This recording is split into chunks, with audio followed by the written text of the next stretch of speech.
Bienvenue sur l'ancien site de charbonnage de Bligny-Mines, l'un des 4 sites miniers majeurs de Wallonie, pour le 3e salon du livre neuf intitulé L'art de livre. Organisé par la SPRL, les garnisseurs réunis avec l'aide du centre culturel et le soutien de Bligny-Mines. Alors un livre, des livres et les métiers du livre, quand on y est, le monde autour n'existe plus, c'est ce que nous sommes venus vérifier pour vous aujourd'hui. Pour cette nouvelle édition, auteurs, éditeurs et illustrateurs étaient bien au rendez-vous.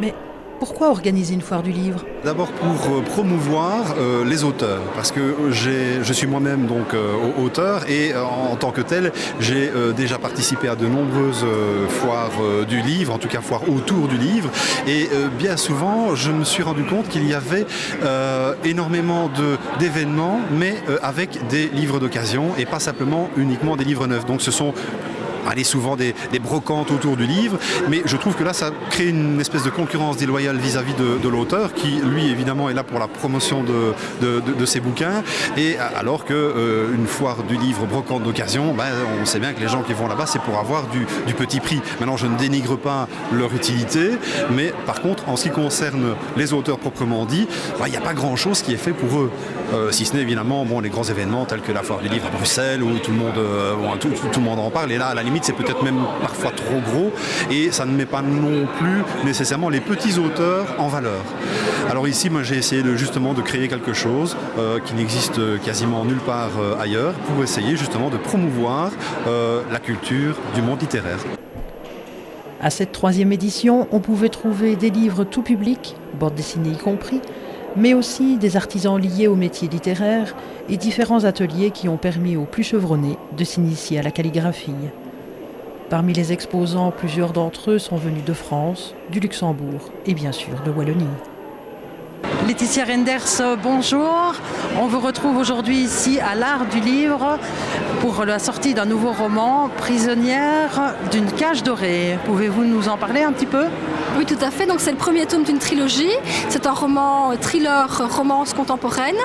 C'est l'histoire d'une jeune parisienne qui se fait kidnapper par un émir qatari qui l'emmène dans son pays et la marie de force. À partir de là, l'intrigue commence. Il y a de rebondissement à rebondissement.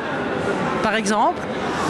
Comme c'est une fille de caractère, elle ne se laisse pas faire, donc évidemment elle ne va pas accepter les choses en l'état et donc ça va créer un conflit. Il y aura beaucoup d'ambivalence homme-femme, le droit de la femme sera traité également, le syndrome de Stockholm est traité aussi dans le roman, donc vraiment j'essaie vraiment un panel complet sur la femme.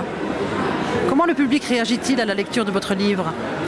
Pour Prisonnière d'une cage dorée, pour l'instant j'ai vraiment de bons retours. Je change un petit peu de lecteur. J'étais vraiment dans le domaine du fantastique, donc là j'avais vraiment mes lecteurs, je dirais attitrés, les fans et un carcan, donc un cartel vraiment bien particulier au niveau du fantastique. Et avec celui-ci qui est plus un thriller romantique, j'ai vraiment de nouveaux lecteurs qui viennent vers moi et qui viennent me découvrir.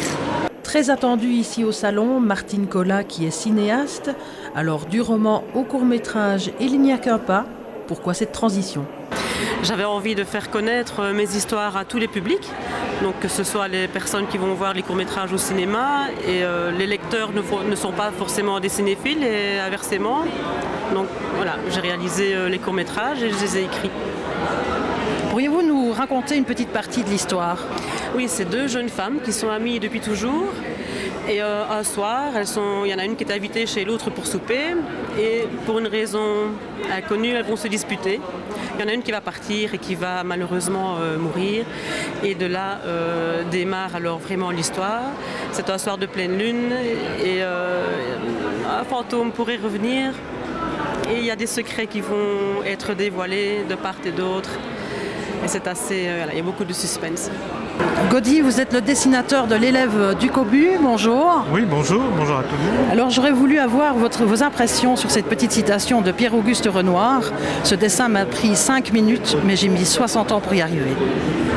C'est tout à fait vrai, c'est tout à fait vrai pour tout le monde. D'ailleurs, c'était même Hokusai qui avait dit, qui était un dessinateur japonais, et qu'il arrivait proche pratiquement des 80 ans, et il disait maintenant je pense que je peux peut-être pouvoir commencer à dessiner un brin d'herbe.